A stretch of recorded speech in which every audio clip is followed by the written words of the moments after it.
Mahapravisanti ye sambhutim upasyate tato bhuya vitetamo yayu sambhutam rataha.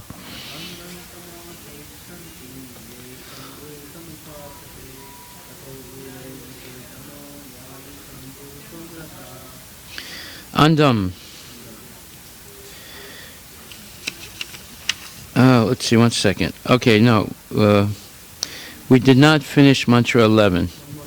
Yeah, one more page. So we'll do that first. Mantra 11. Anyat evahur sambhavat, anyat ahura sambhavat, iti susruma dhiranam, yenastad vichachakshire. I'm sorry. Vidyam cha yastad vedu bayam saha, avidyayam miritum tirtva vidyayam ritam asnute.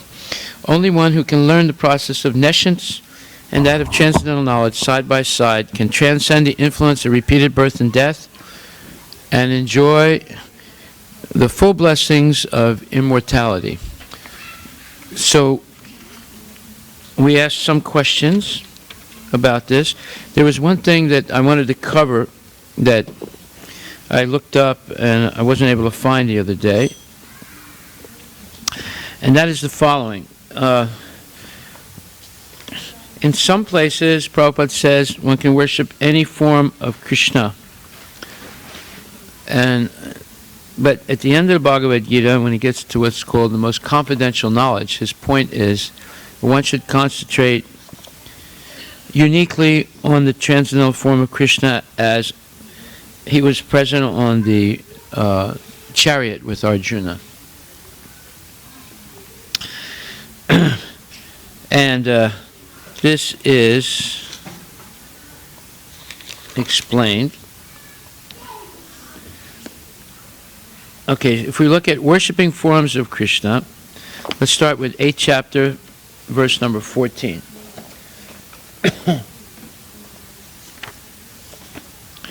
There it says,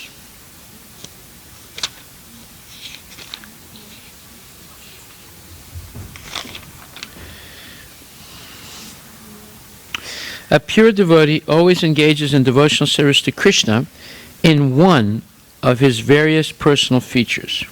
Krishna has various plenary expansions and incarnations, such as Rama and Nrsimha. And a devotee can choose to fix his mind in loving service to any of these transcendental forms of the Supreme Lord.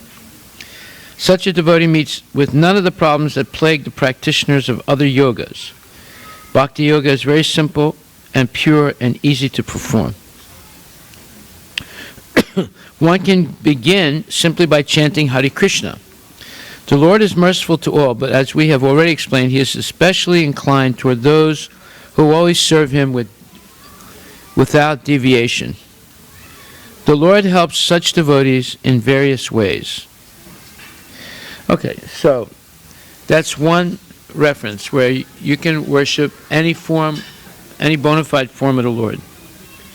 Then 1147, it says,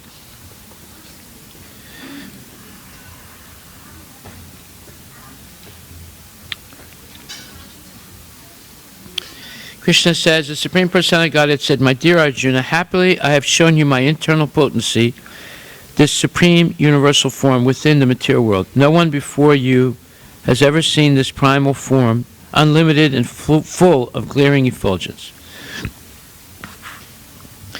Arjuna wanted to see the universal form of the Supreme Lord, so the Lord Krishna, out of his mercy upon his devotee Arjuna, showed his universal form, full of effulgence and opulence.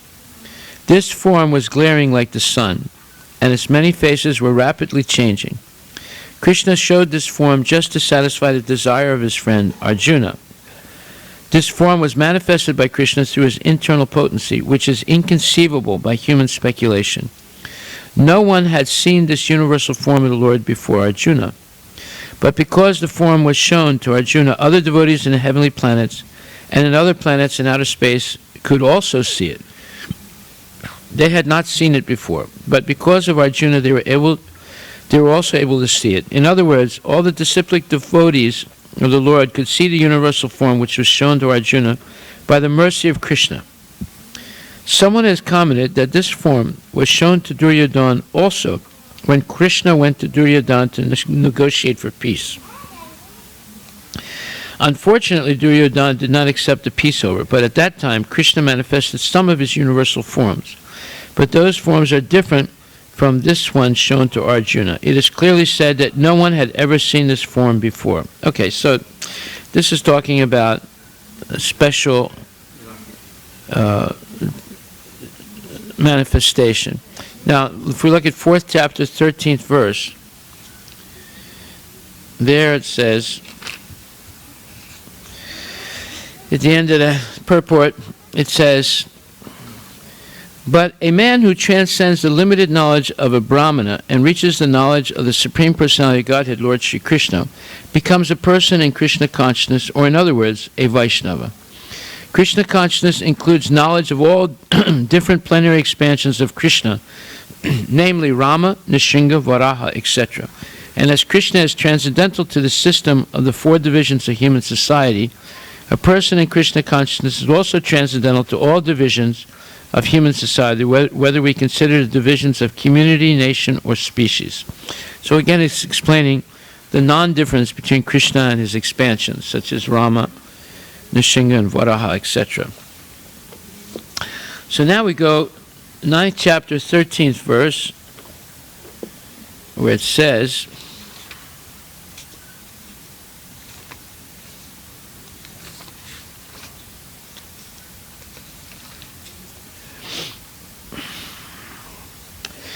"Pure devotees are not even attracted by Krishna's other features, such as the 4-armed Mahavishnu. They are simply attracted by the 2-armed form of Krishna. They are not attracted to other features of Krishna, nor are they concerned with any form of a demigod or of a human being. They meditate only upon Krishna in Krishna consciousness. They are always engaged in the unswerving service of the Lord in Krishna consciousness." And now we'll go to 18th chapter, 65th verse. And in the purport it says, "These words stress that one should concentrate his mind upon Krishna, the very form with 2 hands, carrying a flute, the bluish boy with a beautiful face and peacock feathers in his hair. There are descriptions of Krishna found in the Brahma Samhita and other literatures. One should fix his mind on this original form of Godhead, Krishna. One should not even divert his attention to other forms of the Lord. The Lord has multi-forms, as Vishnu, Narayana, Rama, Varaha, etc. But a devotee should concentrate his mind on the form that was present before Arjuna.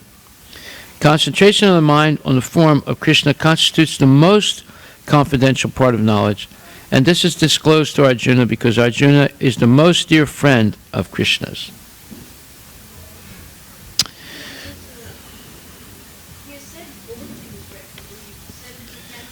That's why I read it to you. Okay. So how do we reconcile these two statements, Prabhu?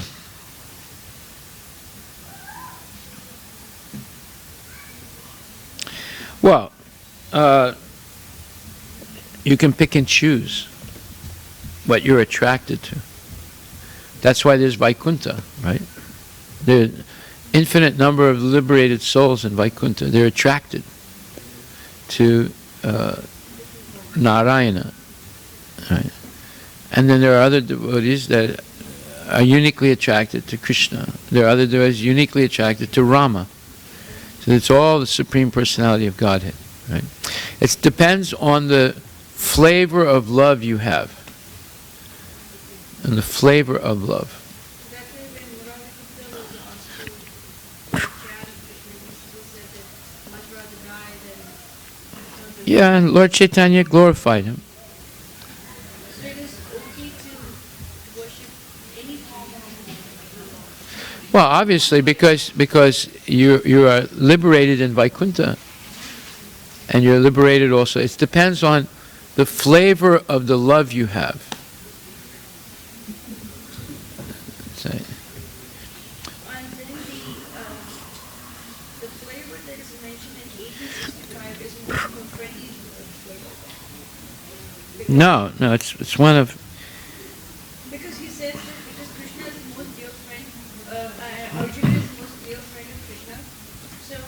particular confidential knowledge was given because Arjuna is a dear friend of Krishna, so that means that that is more of a friendly No, there's friendship, but there's also parental and there's conjugal love. So it depends. These are, don't forget, 18th chapter is talking about the most confidential knowledge. Confidential means there's something intimate about it. Yeah.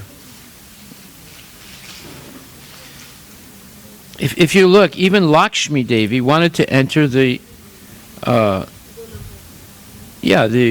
Leela of Krishna, but she couldn't. Because she didn't want to change her body. She didn't want to change her body into a body of a gopi. Therefore, she wasn't allowed. There's something confidential and intimate about it. Okay. But then Krishna takes it back as a Srivatsa. Yeah. Narayana, yes. Yes, definitely. So she's eternally liberated. But see, we're talking about very elevated states of love, and there's certain flavors, rasas. So someone is perfectly satisfied with sakya rasa, or some people are perfectly satisfied with dasya rasa.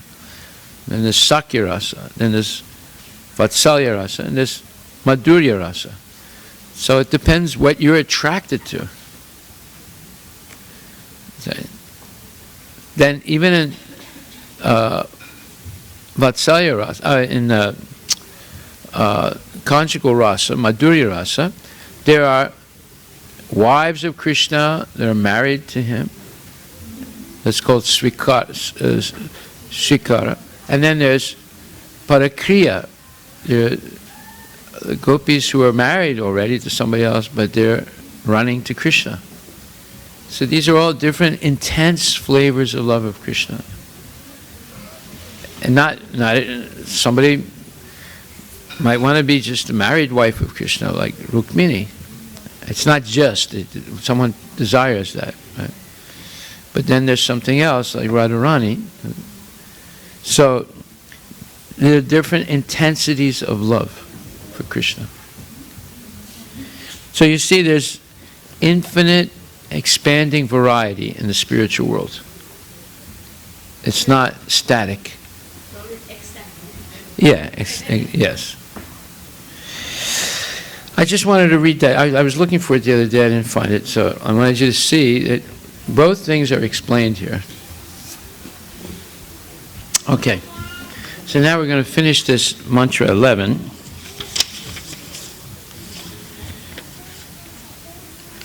Mantra 11 is a very long mantra. Very long purport. So we're on page 80. Human activities diseased by a tendency towards sense gratification have been regulated in the Vedas under the principles of salvation. This system employs religion, economic development, sense gratification, and salvation. But at the present moment, people have no interest in religion or salvation. They have only one aim in life, sense gratification. And in order to achieve this end, they make plans for economic development. Okay, look, ladies, you're making flowers. This is not a free discussion area. If you want to have free discussion, you have to make the flowers in one of the rooms or downstairs. If you're going to be in the temple during a class, you have to be quiet. Okay?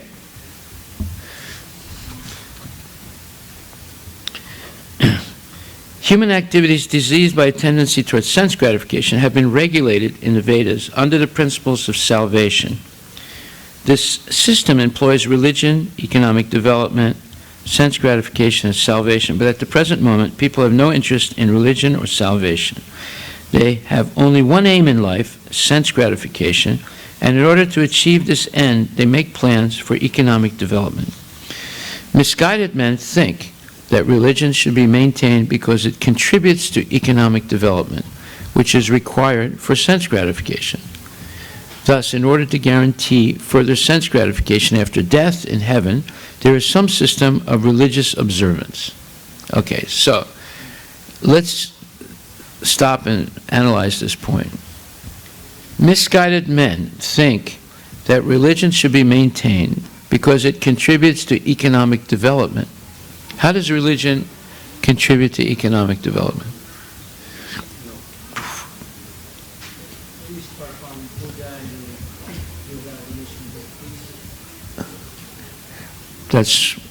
That's one way. It's priests who do puja for material benefit. Okay. So people engage in pious activities in order to reap material benefits from the devas, right? Any other way?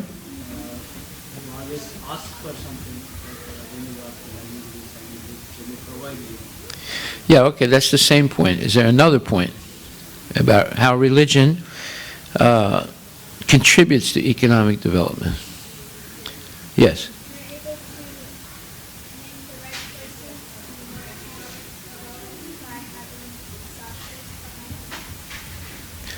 Well, okay, you're very close. In other words, those right choices are being regulated, being moral, honest, right?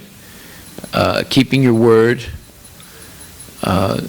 following instructions, being steady, right? Huh? Not cheating people, yeah. So, two ways. One is by doing pious activities and jagyas, one reaps material benefits from the devatas.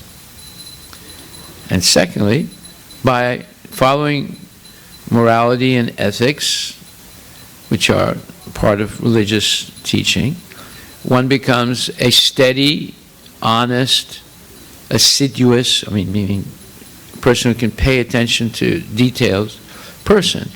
And that way you become a good worker, right? Okay, thus in order to guarantee further sense gratification after death in heaven, there is some system of religious observance. So this is talked about by people. Sense gratification after death. People usually think, well, what do you mean after death? After death, you end up in a grave where your body is burned. But no, there's a process. The essential verse, yanti deva vritan devan, pitrin yanti printi vrita. This verse says, Bhutani yanti bhuteja, yanti mam yajino pimam. Yanti mad yajino pimam. Those who worship the demigods will take birth among the demigods. So, if you're worshiping demigods and you're genuine about it, you're elevated after death to the Devalokas, where there's much better sense gratification than here. Of course, you change your body, but you get a much better body and much better sense gratification and a much longer lifetime. Here you hardly live 100 years. There you can live with possibly sometime 100 million years. And the sense gratification is much better. In the Devalokas, women do not have to suffer 9-10 months with pregnancy. At the most, they're pregnant 3 weeks.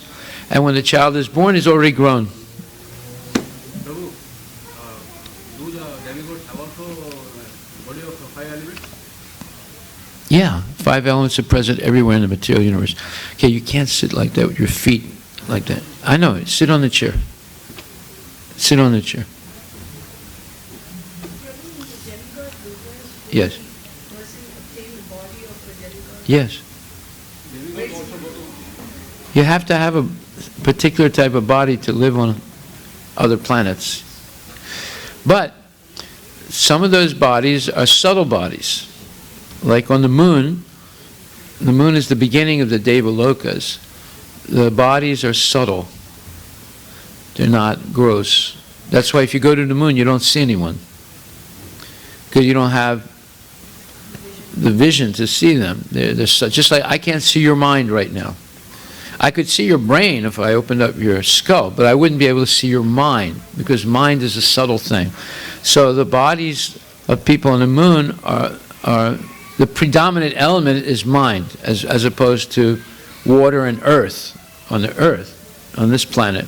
The predominant material elements in the body we have is mainly water, 70%, and earth, 20-some%, and then there's some air, and there's some fire, and then there's space or ether. Okay. Now on the sun, the predominant element of the bodies of the people on the sun is fire, and with very little bit of earth, water, and air, and you see. So if you go in the sun, you won't be able to see anyone either, because you don't have the physical means to see them. Just like right now, there's many things we don't see and hear with our eyes and our ears, right? We don't hear radio waves going through this room. We don't see electromagnetic waves, so television and things like that, although they're here. So when people go to the moon, they don't see the people on the moon.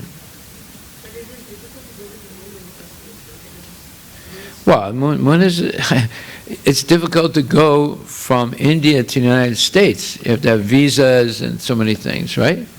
Imagine how hard it is to go from the Earth to the moon. You think the people on the moon will let you come just like that? No. You can't even go from India to the United States just like that, right? So how are you going to go to the moon? The moon is a much more superior planet than the Earth. It's the beginning of the Devalokas. Okay, so this verse says, those who worship demigods will take birth among the demigods. Those who worship the ancestors, or pitris, go to the ancestors, or pitris. And those who worship ghosts, bhutas, and spirits will take birth among such beings. And those who worship me, Krishna says, will live with me. So what you're meditating on during your life, and especially at the end of life, Yam yam vapi smaram bhavam tiyajat ante kalevaram tam tam evaita konteya sadatat bhava bhavita. Whatever you think of at the moment of death, that's what you will attain. But at the moment of death, in 30 seconds, right before you die, pictures of your whole life come in front of you. So if your whole life you were spending in a casino or on television, right, or just thinking about making money, right, or dreaming all kinds of crazy things, that's what will appear in front of your mind, and that's what you'll think of at the moment of death. So if your whole life has been spent in Krishna consciousness, having darshan, serving the Lord, thinking about the Lord, hearing about the Lord, planning how to please the Lord, so that'll appear in front of your eye in 30 seconds, right before death. And we've read that several times in several different places.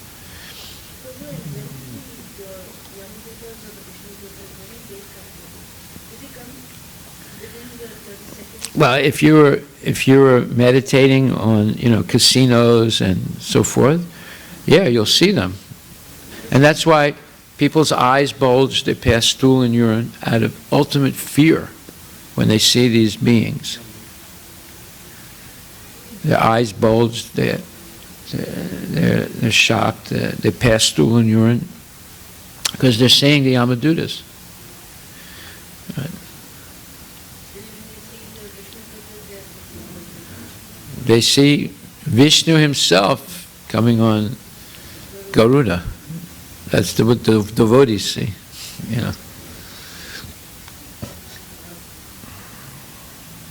There's a famous poem by Emily Dickinson, an American what? No. This poem, she says, when I was dying, I heard a fly buzz. So she's comparing that to what she was expecting to see. She was expecting to see Jerusalem, the holy Jerusalem, rising up, and her entering. She was a Christian, so the Christians believe that if they're a good Christian, at the moment of death, they see the eternal Jerusalem, and they enter there, and Jesus is there, and God is there. But she says, I heard a fly buzz when I died. It's the complete opposite of what she was expecting. Okay, so then Thus, in order to guarantee further sense gratification after death in heaven, heaven meaning the Deva Lokas, the Swarga, there is some system of religious observance. Yeah, people are engaging in different kinds of pujas in order to go to Swarga after death and continue sense gratification. But this is not the purpose of religion. The path of religion is actually meant for self-realization. And economic development is required just to maintain the body in a sound, healthy condition. That means you don't have to over-endeavor to do that. You don't have to get millions and millions of dollars, because you can't eat millions and millions of dollars worth of food. You can only eat maybe $10, $15 worth of food a day, right? So you don't need millions and millions of dollars. It'll just make you sick. And it'll take up all your time. You won't have any time for Krishna consciousness. Yeah. Oh, well, because misguided, no interest in self-realization. A man should lead a healthy life with a sound mind just to realize vidya, true knowledge, which is the aim of human life. This life is not meant for working like an ass or for culturing avidya, or ignorance, for sense gratification. The path of vidya, or spiritual knowledge, is most perfectly presented in Srimad Bhagavatam, which directs a human being to utilize his life to inquire about the absolute truth. The absolute truth is realized step by step as Brahman, Paramatma, and finally Bhagavan, the personality of Godhead. The absolute truth is realized by the broad-minded man who has attained knowledge and detachment by following the 18 principles of the Bhagavad Gita described in the purport to Mantra 10. Those are 18 principles of the culture of vidya, or transcendental knowledge, beginning with amanitvam, humility. Right? What is the difference between jnana and vidya? Well, we explain jnana means understanding the difference between matter and spirit, or more specifically, your body and your soul. And vijnana means understanding the difference between matter and spirit, or body and the soul, and then understanding the difference between the individual soul, called jivatma, and paramatma, the supreme soul who's present in the heart of everyone as a witness, and then understanding that Krishna, the two-armed cowherd boy holding a flute, is the source of paramatma, of the jivatma, of the material nature, and all incarnations, all avatars. That's called vijnana. And then vidya means, it's a little more general, meaning knowledge, spiritual knowledge, which would include all those details that I just gave, those 4 details. Which we can know through Vedas. Huh? We can know through Vedas. Well, see, yes and no. You can only know it through the Vedas if you have a bona fide spiritual master. You can read the Vedas on your own, you will not know it. I can tell you right now. But if you have a bona fide spiritual master and you read the Vedas with the spiritual master, then you will understand. And if you read with an unbona fide spiritual master, I can guarantee you won't understand. But is it safe to say that vidya and vijnana are kind of similar? No, Vidya is more general. It's talking about the whole gamut of knowledge, spiritual knowledge. It's just like I could say the sun.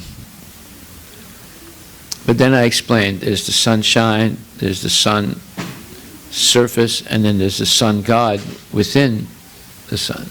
So if I just say sun, it's a general term. Now, then I begin to explain the difference between sunshine, the surface of the sun, and the sun god, And now there's more details. So vidya was a general term of spiritual knowledge, but when you get jnana and vijnana, then it's much more, let's say, elaborate. Yeah.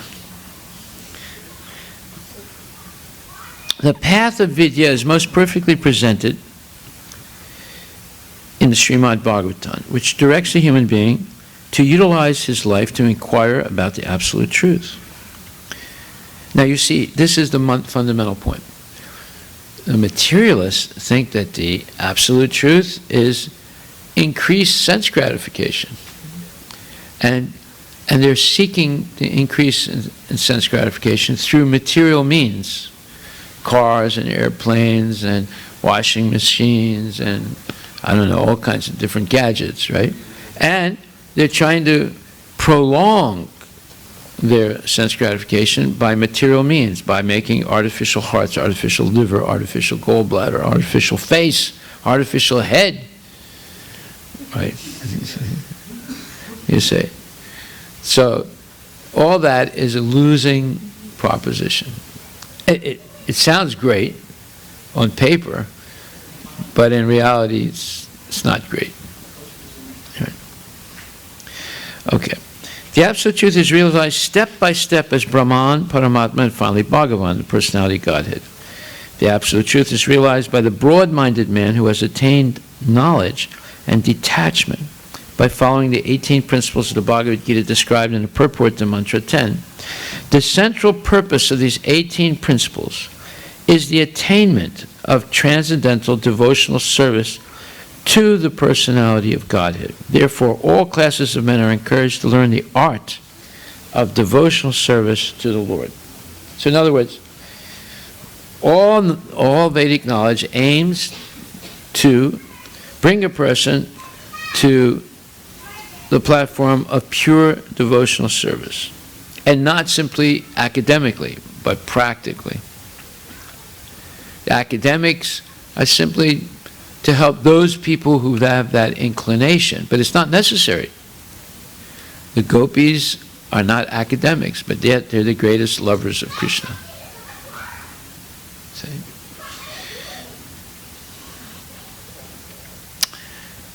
Now, how do we know that devotional service is the purpose of all Vedic knowledge? Bhaktya mam abhijananti yavanyaschasmi tatvata tatomam tatvato gyatva vishate tad anantaram. 18th chapter, 54th verse. 54th verse. Let's see what it says. 55th verse, I'm sorry. It says, one can understand me meaning Krishna, as I am, as the Supreme Personality of Godhead, only by devotional service. And when one is in full consciousness of me by such devotion, he can enter into the kingdom of God. So therefore, you enter in the kingdom of God, all your problems are over. Because you're eternal at that time. You have this eternal spiritual body. There's no more birth, death, old age, disease. And the only way to do that is by pure devotional service. So therefore, as he says here, therefore, all classes of men are encouraged to learn the art of devotional service to the Lord. This is called Yoga Koshalam, the art of connecting to Krishna through devotion.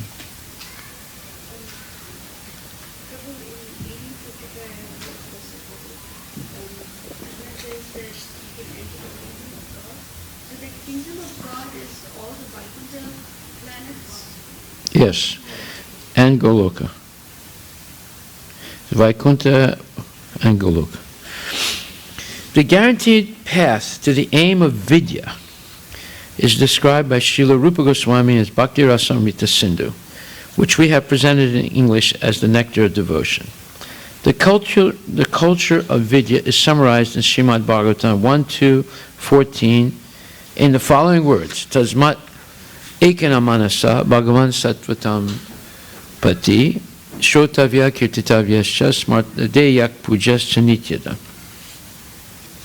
Therefore, with one pointed attention, one should constantly hear about, glorify, remember, and worship the personality of Godhead, Sri Krishna, who is the protector of the devotees. So, the culture of Vidya is summarized in the Srimad Bhagavatam 1.2.14 in the following words. Tasmat ekana manasa bhagavan sattvatam pati shrutavya krititavyashchas deyak pujascha nityada. Therefore, with one pointed attention, one should constantly hear about, glorify, remember, and worship this personality of Godhead, who is the protector of the devotees. In other words, this is the goal of life, the supreme goal of life. Unless religion, economic development, and sense gratification aim toward the attainment of devotional service to the Lord, they are all simply different forms of nescience, ignorance, as the Sri Isopanisad indicates in the following mantras. So, that's a very significant statement. That means all the plans of the materialists, even though they sound good, like, let's do something about global warming, Well, let's save the forests, let's reduce the carbon imprint of everyone, it's all nonsense. All nonsensical things. Right? They sound good, but they're not going to solve the problem of birth, death, old age, and disease. It's simply different forms of nescience, of ignorance, as Sri Isopanisad indicates in the following mantras. So you see, everyone says good things, makes good plans, but always minus Krishna. So, therefore, it's destined to fail. And it will just divert people's attention from the real issue, and that is Tasmat ekana manasa bhagavan sattvatam pati shrotavya kirtitavyascha deyak pujascha nityata. Therefore, with one pointed attention, one should constantly hear about, glorify, remember, and worship the personality of Godhead, who is the protector of the devotees. So people become so ridiculous that they develop the cult of the organic potato. They spend their whole life talking about the organic potato and how it can solve the problems of humanity. Or they spend their whole life talking about global warming, how we all have to do something about global warming, Well, what are you going to do about global warming? Well, you could become a devotee. What does it mean to become a devotee?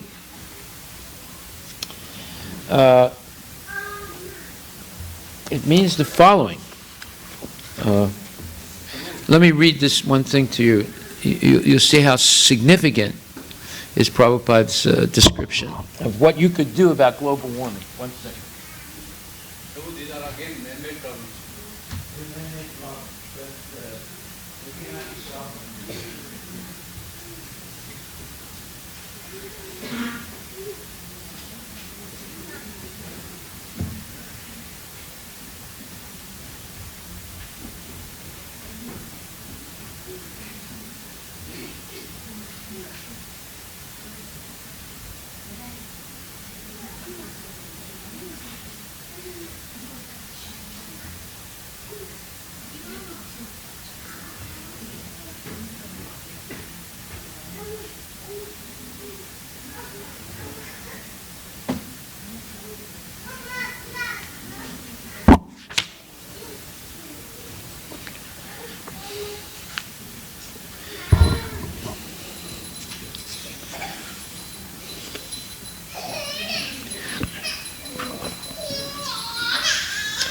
Well, here's something that Prabhupada says. It's very revealing.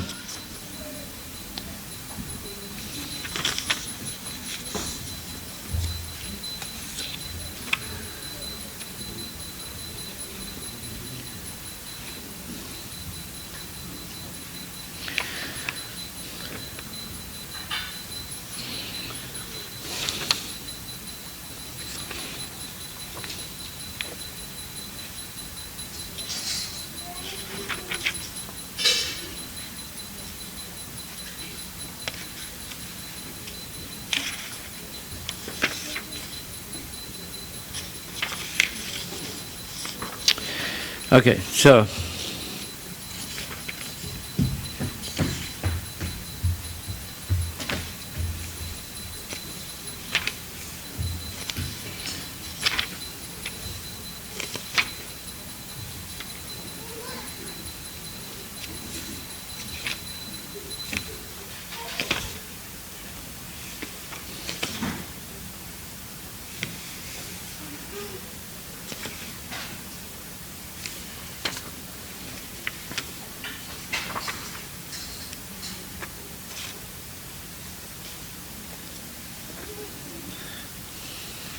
okay, so here he says,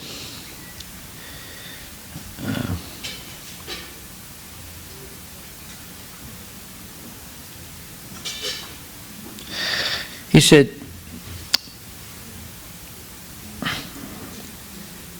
atheism is on the increase even here in India.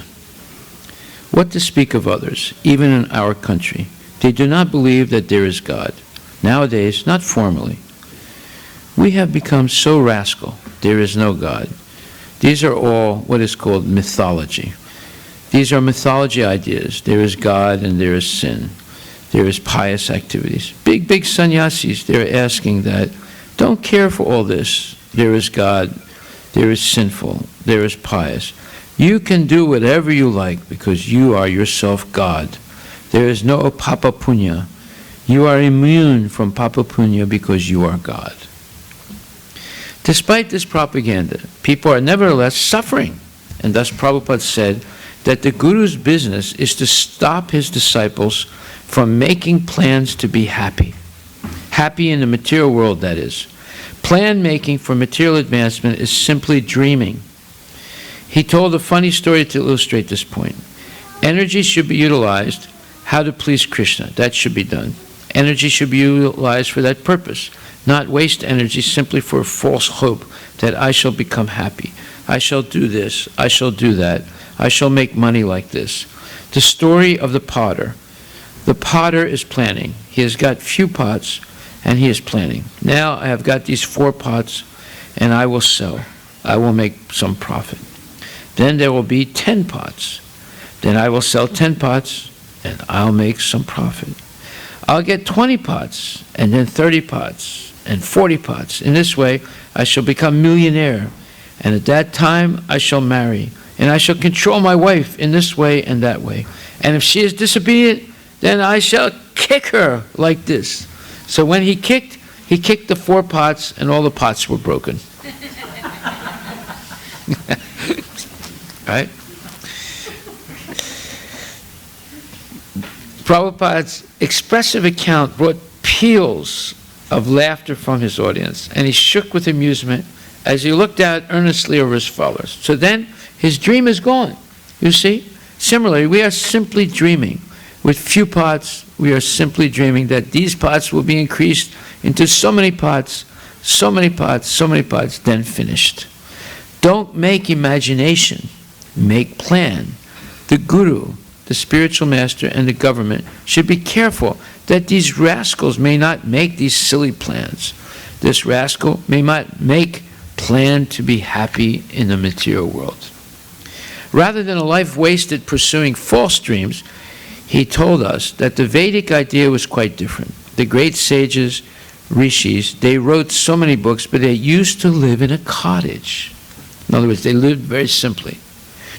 They didn't write a book, sell 1 million copies, and all of a sudden smoke cigars and drive around in Cadillacs and mink coats.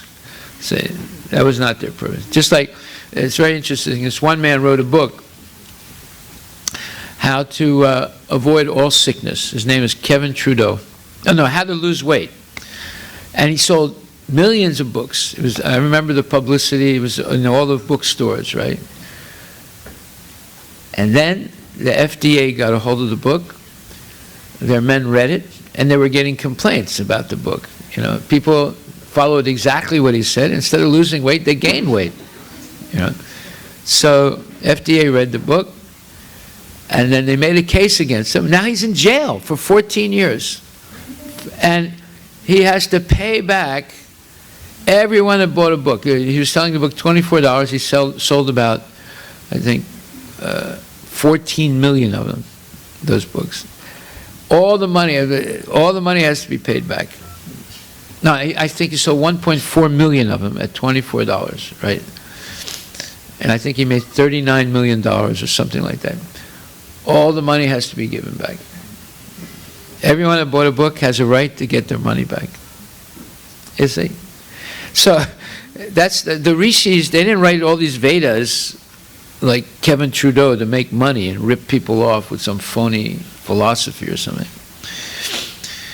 So the great sages, rishis, they wrote so many books, but they lived in a cottage. Only the kings, the kshatriyas, because they had to rule over people, they used to construct big, big palaces. No one else.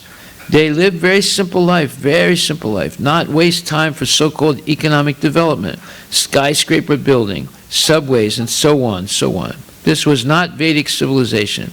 This is Asuric civilization. So when you see every year a new high-rise in Bellevue, new high-rise in Seattle, right? It's all culture of Asuras. Because in Vedic time, people lived in little cottages. And but the temple was very big. But they lived very simply. And they had plenty of time, because they had simple life. They had plenty of time. First of all, they were healthy. And they had plenty of time to engage in culture of spiritual knowledge. See? They lived very simple life, not waste time for so-called economic development, skyscraper buildings, subways, and so on, so on. This was not Vedic civilization. This is Asuric civilization. Conceding that it is very hard to drag people away from their material pursuits, Srila Prabhupada nevertheless reiterated that human life is actually meant for tapasya, austerities, by which we can gain the recognition of the Supreme Lord. So Krishna will be very much pleased. Here it is said that Ma Loka Kama, how one can go to Krishna Loka or Vaikuntha Loka? Very easy, very easy. Krishna personally says it is not our manufactured word. Krishna said, Man mana bhava mad bhakto madhyajimam namaskuru mam evaisisi satyam te. Pratijane priyosime. He says, 1865, do these four things. Always think of me. That is Krishna consciousness. Become my devotee. Worship me and offer obeisances to me. And asamsaya. Certainly, without any doubt, you will come to me. Malloka, very good. Very easy thing. Asamsaya. Without any doubt, you'll come to me. Why do they not accept this proposal of Krishna? It is not something we have made up. We are not brainwashing anyone. It is Krishna's word that simply by doing four things, manmana bhava madbhakto madhyajimam namaskuru mam evaisasya samsaya, without any doubt, you will come back to me by always remembering me or thinking about me, becoming my devotee, worshiping me, and offering all your homage and love to me. That is required. Krishna will be pleased. So, this simple living, high thinking, that's Krishna consciousness, right? But people have made life so complicated. Now they have to learn C++, then you have to learn C#, then you have to learn JavaScript, then you have to learn this, you have to learn that, in order to make a living, right? And then even if you know that, still you have to compete with other people that know that, because you can still lose your job because other people know it better than you do. And this constant competition is there. Just like now, Boeing is laying off 12,000 employees in Seattle.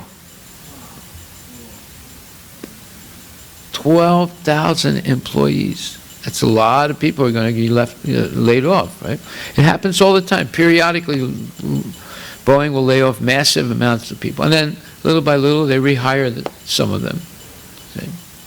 This was the theory of Jim Welch. He was a guy that was the CEO of General Electric, and he really built it up big time. And he said every year, 10% of the workforce should be laid off. Therefore, you have your 6-month evaluation, right? And And then when they start giving you bad evaluations, even though your work might be good, they're giving you bad because they have to lay off 10% of the workforce. It's the rule. It's called survival of the fittest. It's the law of the jungle. It's called Darwinism. It's not Darwinism, it's Darwinism. It's darkness, see? So, you're living in an atmosphere of non-existence. You have an eternal soul, but you're living in an atmosphere of non-existence, you know. And everything is pointing to frustration. But yet people are saying, no, I'm going to find a way to be happy here. I'm going to buy a house, and I'm going to build a big wall around it, and I'll have a security system. You know how many personal guards Zuckerberg has? 15 all the time in his mansion. Armed guards. You see. Does that sound like, would you like to have 15 armed guards in your house? Always living in fear, you know, because you have so much money? Because it is sinful to have so much money, according to the Vedas. It is actually sinful. Because it means you have way more than you need. When you take more than you need, it's sinful. Okay, so Isopanisad is saying, look, don't waste your time. Because the goal of life, tasmat ikana manaso, Bhagavan sattvatam pati, shrotavya kirtitavyascha, shayak, adeyak, pujascha nityada. The goal of life is one-pointed attention. Constantly hear and glorify the Supreme Personality of Godhead, and remember the Supreme Personality of Godhead, who is the protector of the devotees. This is the goal of life. Okay, any questions?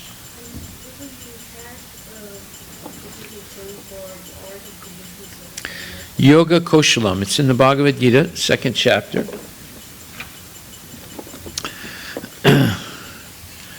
And it says,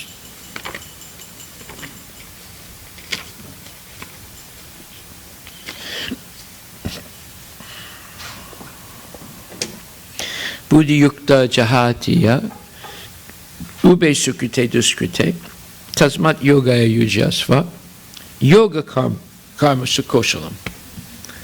2nd chapter, 50th verse. Yoga karma sukoshalam, or yoga koshalam. Haribol, you going to go? Or just wait a minute, okay? Okay, and this says, a man engaged in devotional service rids himself of both good and bad actions even in this life. Therefore, strive for yoga, which is the art of all work. The art of all work. Okay, so, and why is it the art of all work? Karmajam buddhiyukta hi phalam tyakva manisinaha janmak banda vinir mukta padam gajanti namayan. So, 2nd chapter, 51st verse.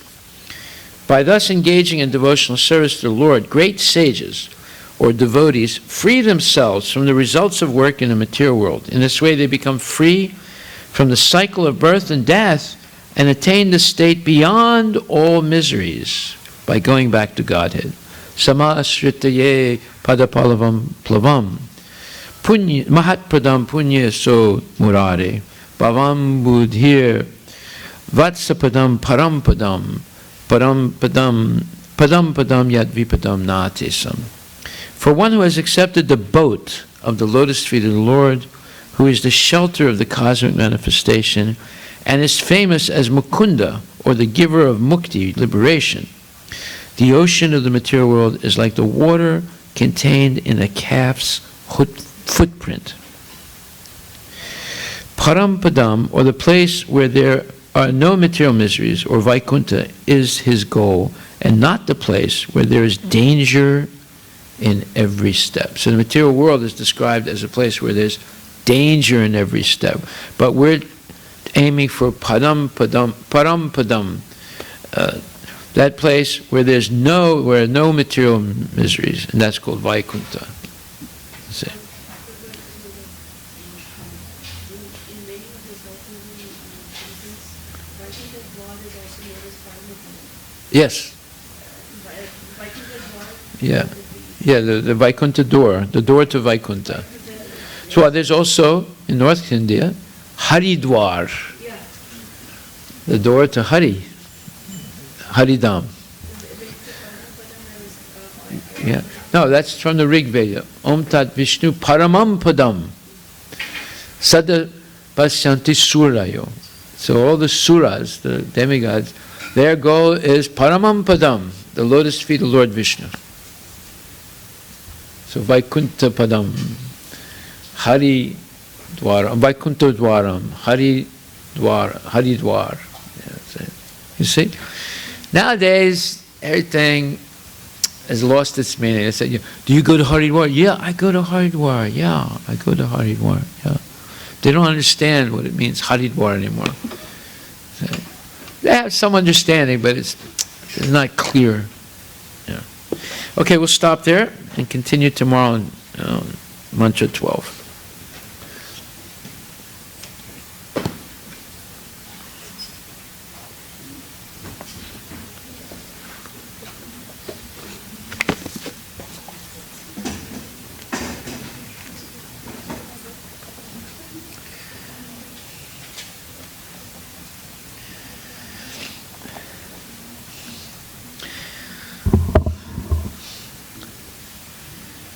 Srila Prabhupada.